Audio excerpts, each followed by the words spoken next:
Brasil colabora com investigação norte-americana em mega operação contra abuso sexual infantil. Aplicativo antes usado por imigrantes em busca de asilo agora será focado na autodeportação. Guerra tarifária ameaça a estabilidade econômica e popularidade de Trump cai pela primeira vez. Região central da Flórida se recupera após passagem de tornado raro. E Prefeitura de Orlando recebe brasileiras empreendedoras e reconhece o poder da nossa comunidade na economia da cidade.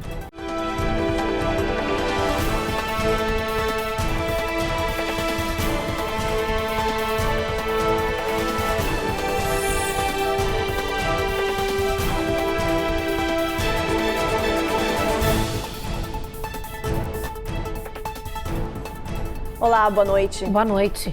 A Polícia de Imigração, o ICE, anunciou hoje que, com parceiros internacionais, realizou uma mega operação para identificar e resgatar crianças vítimas de abuso e exploração online. A Operação Renewed Hope Tree tinha como alvo suspeitos de diversos países e contou com a ajuda da Polícia Brasileira. A operação, liderada pelo ICE Homeland Security Investigations, resultou na descoberta e identificação de 36 vítimas e mais de 380 pistas que estão levando a outras crianças que caíram nas mãos de criminosos. Muitas estão em listas de desaparecidas. Os investigadores analisaram mais de 83 mil arquivos, com um equivalente a cerca de 115 horas de filmagens de vídeos de exploração e abuso sexual infantil. Os arquivos eram compartilhados em fóruns, grupos de trocas de mensagem e redes sociais. E foi através da análise desses materiais que foi possível identificar vítimas, abusadores e locais onde os crimes aconteceram. Em nota, o ICHSI disse que a exploração de crianças é uma crise global profunda e que requer uma resposta unificada e que os Estados Unidos trabalham incansavelmente para resgatar vítimas, identificar predadores e garantir justiça para vidas inocentes. A agência norte-americana é líder global na investigação de exploração e abuso sexual infantil online.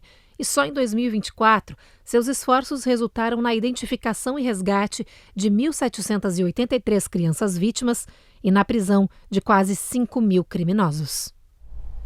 Agentes da Alfândega e Proteção de Fronteiras interceptaram uma grande carga de drogas entre o México e os Estados Unidos. Mais de 1 tonelada de metanfetamina. A apreensão tem um valor de mercado estimado de mais de 20 milhões de dólares. A metanfetamina estava de forma líquida, distribuída em mais de 1.600 garrafas de água no meio de milhares de outras garrafinhas em um caminhão de transporte de água mineral. Na carga também havia pimentas, batatas e cebolas na tentativa de esconder a droga da vista dos agentes. O motorista foi preso. A Casa Branca lançou o aplicativo de celular chamado CBP House para os imigrantes sem status legal que buscam a autodeportação. Esse novo sistema vai substituir o antigo CBP One da era Biden, que era usado por imigrantes para pedir asilo aqui nos Estados Unidos. O DHS, o Departamento de Segurança Interna, ressuscitou o aplicativo com um único objetivo: oferecer aos indocumentados a opção de deixar o país voluntariamente. O novo sistema faz parte da campanha publicitária do governo republicano para incentivar a autodeportação de imigrantes sem status legal e, assim, evitar que eles sejam perseguidos, presos e deportados. O aplicativo volta com um título novo. Ao invés de ser chamado de CBP One, como era na era Biden, terá o nome agora de CBP House e será atualizado automaticamente no celular de todos os usuários. Os oficiais do Departamento de Imigração alegam que a nova versão desse sistema vai ajudar a reduzir custos de aplicação e dar aos agentes do ICE mais tempo para processar deportações. A seguir, manifestantes atacam showrooms e estações de recarga da Tesla em protestos contra Elon Musk. E a gente fala das batalhas comerciais da Casa Branca que já desgastam a imagem de Trump, segundo pesquisa.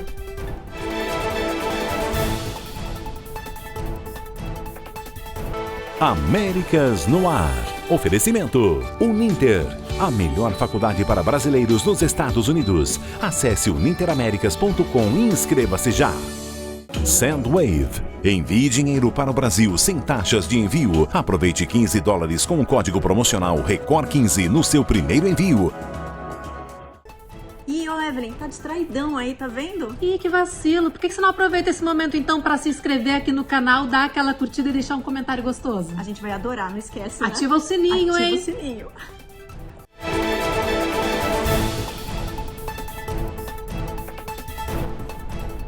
Cresce a violência de gênero nas redes sociais, principalmente contra as mulheres. Só no último ano, pelo menos 8,5 milhões de brasileiras sofreram stalking ou algum outro tipo de abuso online. A reportagem é da Cone Rocha. De repente você recebe uma mensagem no celular de um número desconhecido com fotos suas ou detalhes da sua vida. Cuidado, você pode estar sendo vítima de um crime digital. O alerta recente veio do FBI, a Polícia Federal Americana.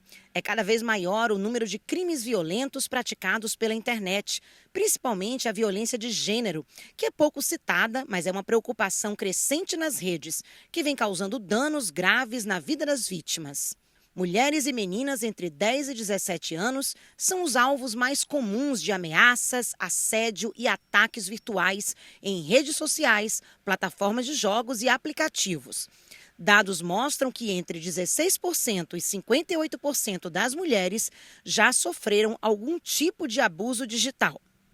Para tentar combater esse crime, organizações defendem que governos e empresas de tecnologia sejam obrigadas a assumir mais responsabilidades. Isso inclui a criação de leis mais rigorosas, como políticas de segurança digital e a educação sobre o uso ético da internet. Se você for vítima de um crime digital, denuncie a polícia local ou em plataformas online oficiais de combate ao crime online. É muito importante que todos nós usuários e principalmente as mulheres tenham pratiquem algumas medidas de segurança para que esses crimes possam ser prevenidos e também, caso aconteça, que possa buscar o amparo, o auxílio necessário para evitar, para inibir e mesmo responsabilizar os criminosos. Então, na hora de expor informações, na hora de expor dados pessoais na internet, fazer com todo o cuidado necessário, pensando se pessoas mal intencionadas não podem ter acesso a essas informações. Não acreditar em tudo que a gente recebe na internet. Se eu recebi uma mensagem dizendo-se de uma pessoa que eu conheço, uma pessoa próxima, não acreditar simplesmente em uma mensagem recebida num aplicativo ou numa rede social, evitar compartilhar fotos, arquivos, dados pessoais sensíveis com pessoas que a gente não conhece, porque do outro lado pode ter um criminoso tentando conquistar a nossa atenção, esperando para poder praticar por um crime. A polícia norte-americana está investigando uma série de ataques a showrooms, estações de recarga de veículos da Tesla. As autoridades dizem que os boicotes contra a marca são um protesto contra o CEO da companhia, Elon Musk. Em frente a fábricas e showrooms da Tesla, centenas de pessoas têm se reunido em protestos pacíficos. Os manifestantes carregam cartazes e pedem que Elon Musk saia do governo. O grupo argumenta que a presença de Musk nas operações de manejo de orçamento federal pelo Departamento de Eficiência é um grande conflito de interesse. We're not interested in damaging vehicles or harming people or property. O organizador de um dos protestos diz que a ideia não é vandalizar, mas abalar as finanças da companhia e mandar uma mensagem a Elon Musk. Mas em várias cidades do país, protestos violentos têm sido registrados. Pessoas têm queimado veículos, destruído lojas e pontos de recargas da Tesla. Musk postou em uma rede social que danificar propriedade dos outros, também conhecido como vandalismo, não é liberdade de expressão. Os protestos já causam prejuízos à Tesla, com queda nas vendas e nas ações da companhia pela primeira vez na história. Hoje, na Casa Branca, Donald Trump anunciou que comprou um veículo da Tesla em apoio a Elon Musk.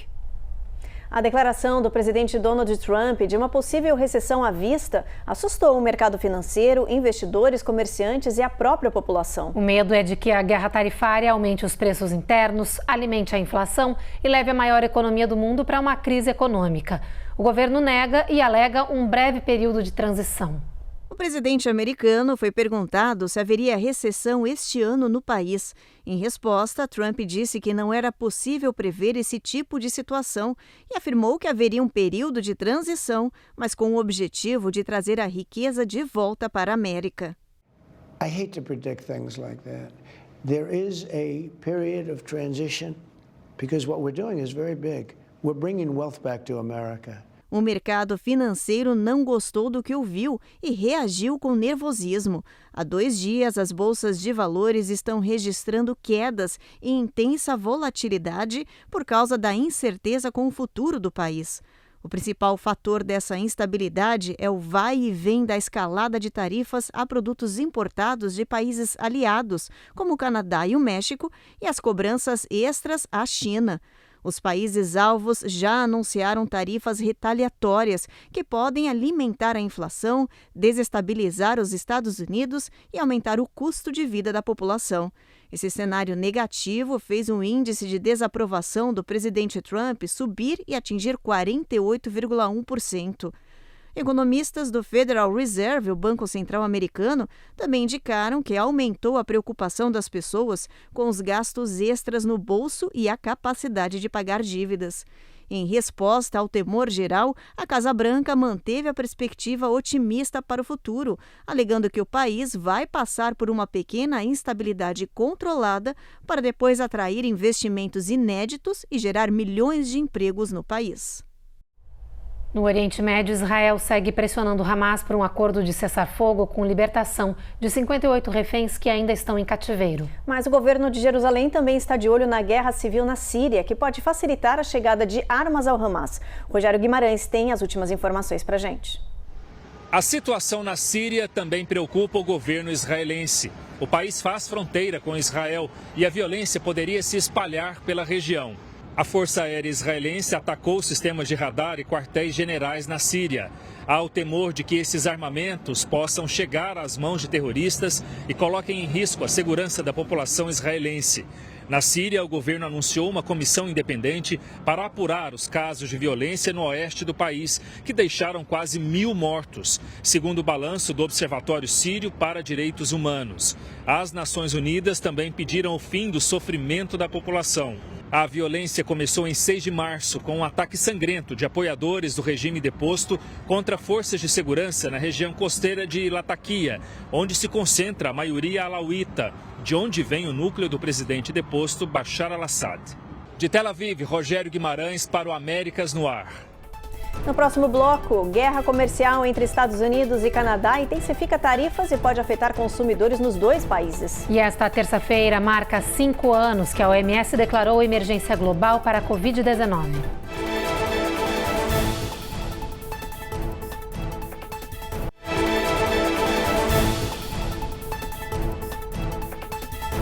Já voltamos e para falar de guerra comercial, porque os governos dos Estados Unidos e Canadá continuam em uma queda de braço tarifária. Ontem, Ontário aumentou as taxas de eletricidade em retaliação ao governo Trump. Hoje foi a vez do republicano revidar. Nesse toma lá da cá, quem perde é a população.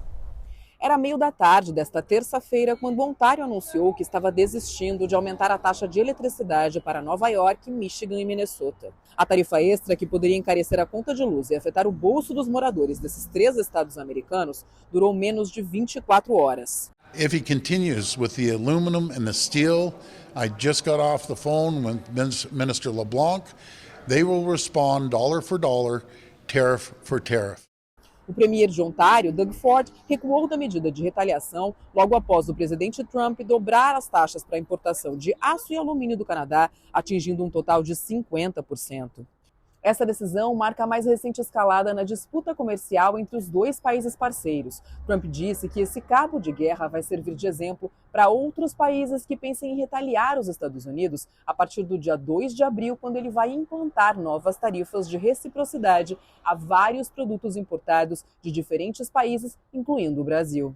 Agora, o risco real está na escalada desse conflito. Se Trump endurecer ainda mais as tarifas sobre o Canadá, a retaliação pode atingir setores estratégicos como o alumínio, manufatura e os produtos agrícolas.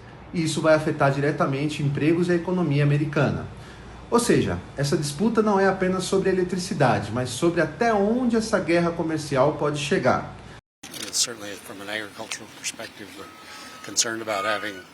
O republicano Daniel House foi além. Disse que os maiores impactos vão ser sentidos na agricultura, que tem os produtos mais fáceis de serem atingidos em uma disputa comercial como essa.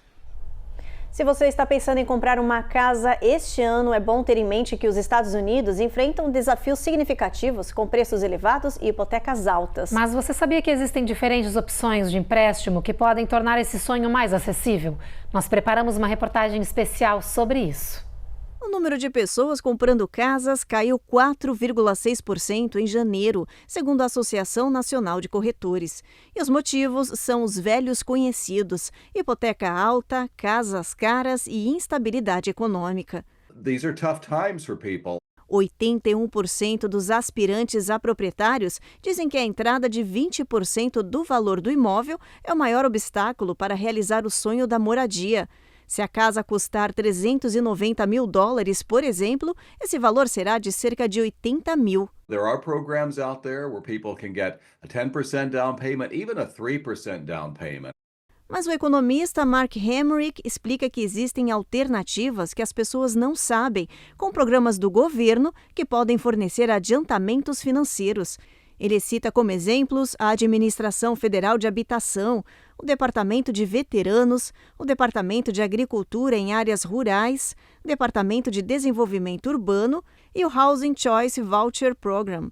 Todos eles ajudam famílias de baixa ou moderada renda a comprar casas, dependendo da sua pontuação de crédito.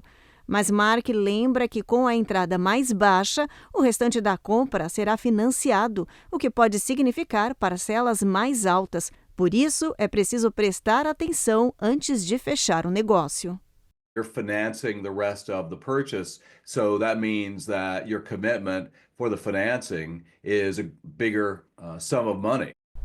Esta terça-feira marca o 5º aniversário da classificação do coronavírus como pandemia. Foi nessa data que, em 2020, a Organização Mundial da Saúde determinou que o surto era uma emergência de saúde pública internacional. Dados do CDC mostram que, desde então até hoje, cerca de 1.200.000 moradores dos Estados Unidos morreram em decorrência da Covid-19. Segundo a OMS, hoje os Estados Unidos têm o maior número de mortes do que qualquer outro país do mundo. E ainda hoje o vírus traz muitas consequências para a população. A Covid segue provocando surtos em diferentes estados norte-americanos, sobretudo durante o inverno, e 30% da população enfrenta os desafios da Covid longa. O burnout, um distúrbio de exaustão física e mental que leva ao esgotamento e estresse, tem se tornado um motivo de crise entre as empresas norte-americanas. Um novo levantamento mostra que os custos às companhias pelo aumento de casos entre os trabalhadores já causa grandes prejuízos. Hoje, 44% dos trabalhadores nos Estados Unidos relatam sofrer o esgotamento e estresse nas suas empresas. Entre os motivos para isso estão metas de trabalho inalcançáveis, poucos recursos oferecidos para solucionar problemas e muito a se fazer com pouco tempo de descanso. Como consequência da falta de suporte das empresas, hoje elas pagam preço alto pelo aumento do estresse e desmotivação entre os funcionários. Pesquisadores da Escola de Pós-Graduação de Saúde Pública da CUNY de Nova York descobriram que o burnout pode causar aos empregadores até $5 milhões por ano em perda de produtividade, como dias de trabalho perdidos. A pesquisa publicada no American Journal of Preventive Medicine diz ainda que se as empresas focassem mais na saúde mental dos funcionários, poderiam diminuir custos e melhorar os lucros.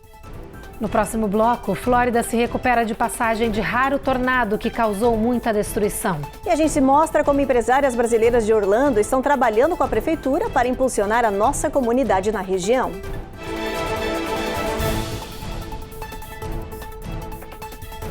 Américas no Ar. Oferecimento Uninter, a melhor faculdade para brasileiros nos Estados Unidos. Acesse uninteramericas.com e inscreva-se já. Sandwave. Envie dinheiro para o Brasil sem taxas de envio. Aproveite $15 com o código promocional RECOR15 no seu primeiro envio.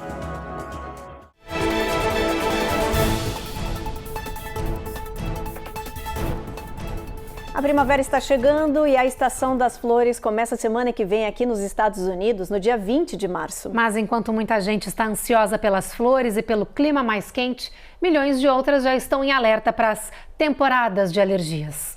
1 em cada 3 moradores dos Estados Unidos sofre com alergias sazonais. E se esse é o seu caso, atenção, é hora de trabalhar para diminuir o impacto delas. If you wait until you start to have symptoms, those allergy cells are already starting to get unhappy. O alergista Christopher Brooks diz que essa semana, antes da chegada da primavera, é o período ideal para começar a prevenir sintomas antes que eles fiquem fora de controle. Uma das dicas é já começar a usar sprays de solução salina para limpar as vias nasais e reduzir inflamações. Começar com 1 ou 2 sprays por narina todos os dias, uma semana antes do início dos sintomas, é ideal, diz o médico. E se usar os sprays não é para você, outra possibilidade é tomar um anti-histamínico de ação longa antes dos sintomas começarem, logo que os níveis de pólen no ar começarem a ficar altos. E mais, limite seu tempo ao ar livre, mantenha uma boa higiene das mãos e do rosto e sempre tome banho depois que chegar da rua. E se os sintomas se agravarem, procure um médico. If they're keeping you from sleeping, they're keeping you from, living your fullest quality of life, I think it's a great idea to talk to your doctor with your... A Flórida contabiliza a destruição da passagem de um super tornado que devastou parte da região central do estado. Os ventos chegaram a 115 milhas por hora. Foi o tornado mais forte a atingir o condado de Seminole em 25 anos. São várias as imagens de destruição com carros virados, casas devastadas e árvores caídas. The wind picked up very, very rapidly. It was really loud. Todos os moradores da Flórida Central disseram que o tornado chegou de repente, forte e barulhento. The wind picked up very, very rapidly, very strong, and then it was kind of over. Esta mulher teve o carro atingido em cheio por parte do tornado e conseguiu escapar ilesa. A tormenta tocou o solo por pelo menos 5 minutos, chegou com uma força devastadora com ventos de 115 milhas por hora e deixou um rastro de destruição.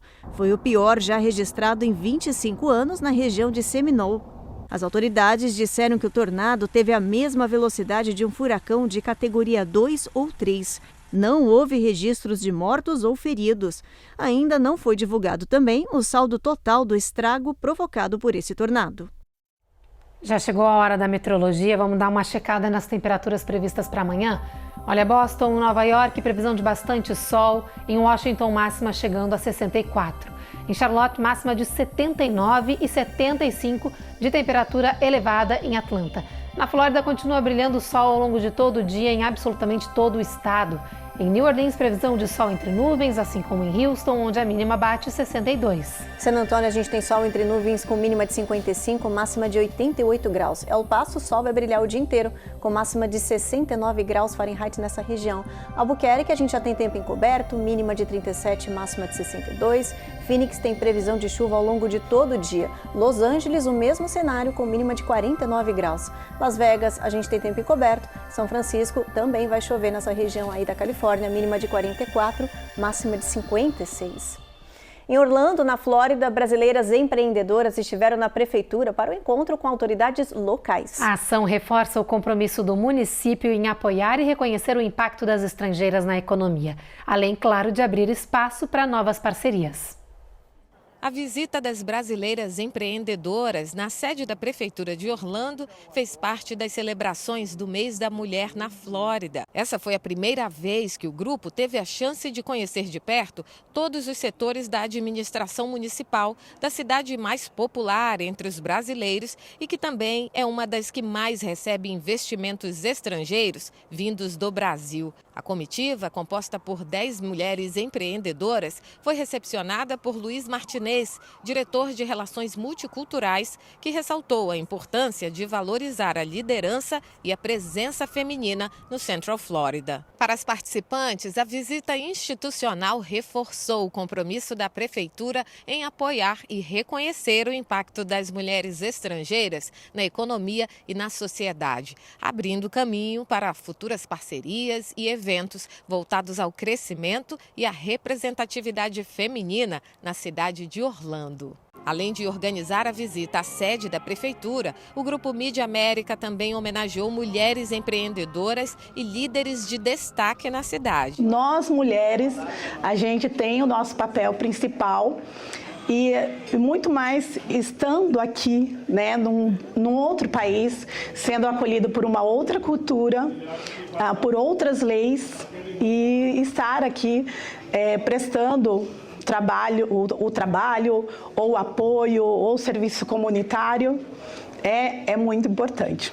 No evento que celebrou a força, a coragem e as conquistas femininas, 17 brasileiras que se tornaram inspiração pela história de superação receberam o Prêmio Internacional de Liderança e Coragem. É uma luta, né? É toda uma trajetória que a gente passa, cada um na sua área, cada um no seu trabalho, então só tenho a agradecer. Uma satisfação muito grande parar nesse momento, olhar para trás e poder ter a confiança, a segurança de que as escolhas que eu fiz estão me levando para o caminho correto. O Jornal Américas no Ar de hoje está terminando. A gente espera vocês novamente amanhã. Você fica agora então com mais um capítulo de Rico e Lázaro. Boa noite. Boa noite.